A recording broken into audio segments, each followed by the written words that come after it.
adventure driving, we are going to do a review on how the new turbo feels, and also something that you guys didn't see, but there's new suspension on the car now. There is KW Club Sports, modified Club Sports. What I did is I bought the KW package and I converted the V3s or variant 3s on over to the Club Sport spec. So I got the proper top hats. I ordered Swift springs for it, 5Ks. Right now I'm running just some testing springs, iBox springs at 425 pounds per inch. And the ride is very comfortable. Just these initial impressions coming out onto the road right now. Just a couple of speed bumps in the parking structure. I've noticed that it absorbs it a lot better, the low speed stuff. I've already played with the dampeners a little bit up on Palomar Mountain, and I adjusted the compression ratio up to about 10, and I actually reduced the rebound, so it's around 7 right now. When they get shipped out, the rebounds are pretty high at 9, and the compression is about 6 actually. With the higher compression, it definitely feels sporty, but it absorbs the bumps really well.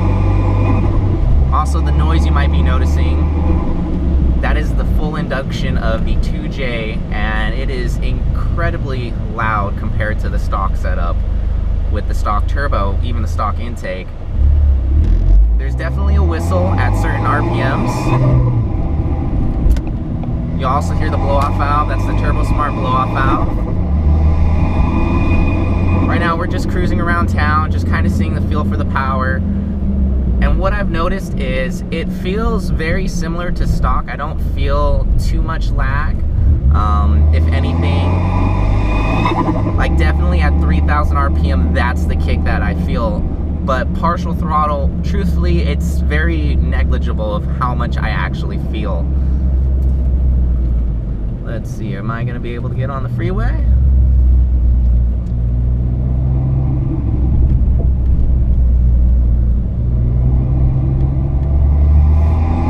Everything is up to temp. I have my coolant temps are in the 170s and my oil temps just hit 160. So we are gonna do a nice on-ramp and see how this feels.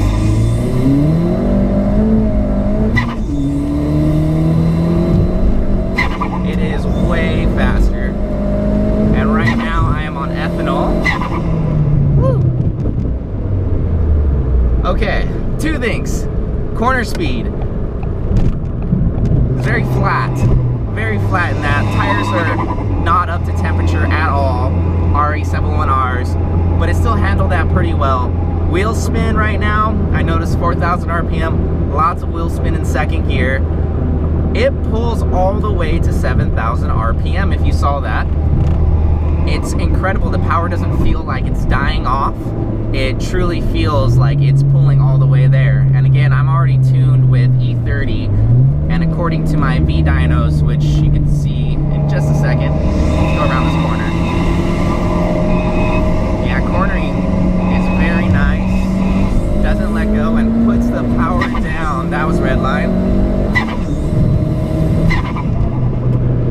I'm so used to shifting from the stock turbo at 6,000 RPM. I'm still doing that, but when I do remember to hold it to 7,000, it's truly pulling all the way there. It's really a different car, the Fiesta is, with the hybrid turbo on it. And the one downside I would say about the X37, the one downside is this turbo whistle.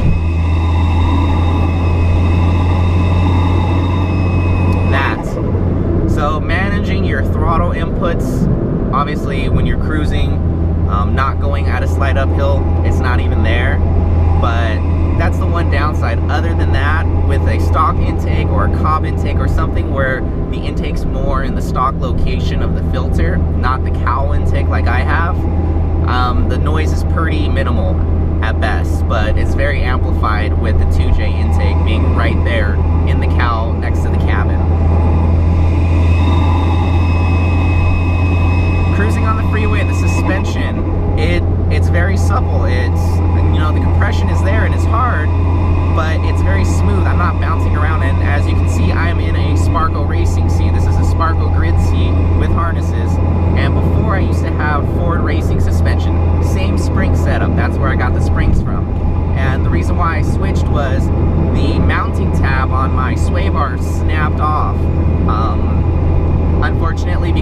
bought them used. There was no warranty for them, so I went ahead and pulled the trigger on the KWs.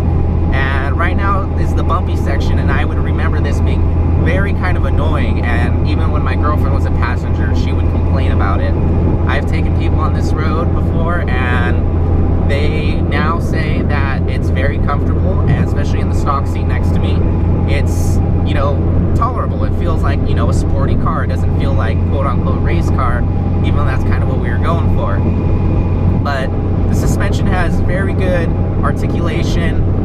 I have the Eibach front sway bar, which is 25 millimeters, and it's, before I thought that was my biggest issue when it came to understeer and trying to dial it out, but now with this setup and messing with the compression ratio and the dampening of the rebound, I get a lot of oversteer on Mount Palomar, which you'll see in another video of track days, which will be coming up pretty soon in the next month, to see how the car does at Big Willow. We're going to take it to.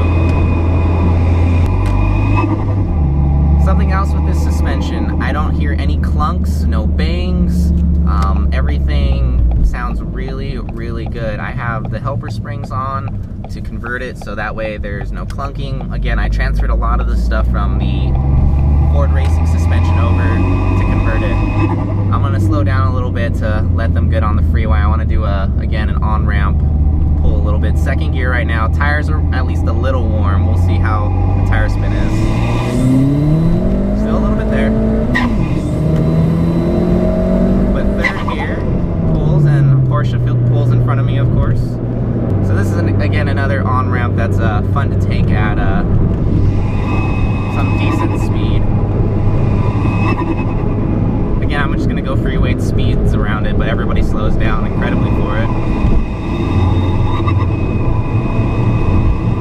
It's very smooth. I mean, here's a bump. It did not upset the chassis at all. Mid-quarter bump, it just absorbs it and keeps going. There's no bump stop like acting into it. There's a little bit more room this time around compared to the Ford Racing suspension, or Eibach suspension, since Ford just rebrands it.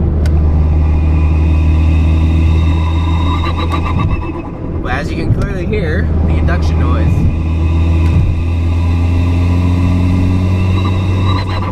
That's just 6th gear. It still pulls in 6th gear like normal. I definitely noticed the lag when I first installed the turbo. Now that I've driven on it for about a month, it feels very normal. It feels like a turbo car should, and I don't actually consider it to be a lag. It really makes the car have that characteristic of a turbo car that you would anticipate, you know. When it kicks in, it pulls and pulls and pulls all the way to the high RPM. Granted, when we were doing our data logs, I did hit my fuel limit, and the air-to-fuel ratio was leaning out after 6,000 RPM. So boost had to get cut down a little bit, timing a little bit reduced after 6,000. So I peak my power at 6,000 RPM. V-dyno saying I'm putting down, we're gonna say it says 288, I'm gonna say 280. A dyno day is coming up to compare this car with an exactly identical other Fiesta ST. Same turbo, same mods. The only difference is the cat. So right now I'm running the stock cat that's been modified, and they are going to be running a Cobb high flow cat, and we're going to see if we can hit the same numbers, if not even do better on the stock cat, to show that you don't need to be spending tons of money on a downpipe to make power. But anyways, like I was saying, the power does die off a little bit towards the top, so it goes from that 288 range on the V-dyno and dips back down to about the 260 range to 7,000 RPM, because we had to reduce the boost and the timing due to the fuel being the limit. I'm very curious once we do a racing fuel tune with 100 octane to see if we can get to that 300 horsepower mark or more. Yeah, the car handles amazing through that. 60 miles an hour, freeway of course, on a 30 mile an hour on-ramp. Still going freeway speeds, but yeah, it's absolutely phenomenal how this thing transformed the car. I'm very happy with it. I'm gonna have a third-party review on the car so that way it's just not my biased opinion of how I've set it up, but having someone actually sit in the car in the race seat and them drive around not only in town but on a curvy course and have some straightaways for them to, you know, give some input. That's gonna be in the future, and when that happens, I'll make a video saying it, and I'll have a link for that as well. I'm very, very happy with the car. The only thing that truthfully I think it needs is an LSD, and it'll be perfect. And when I do that will be when I have to change the clutch. I don't want to change it unless I absolutely have to.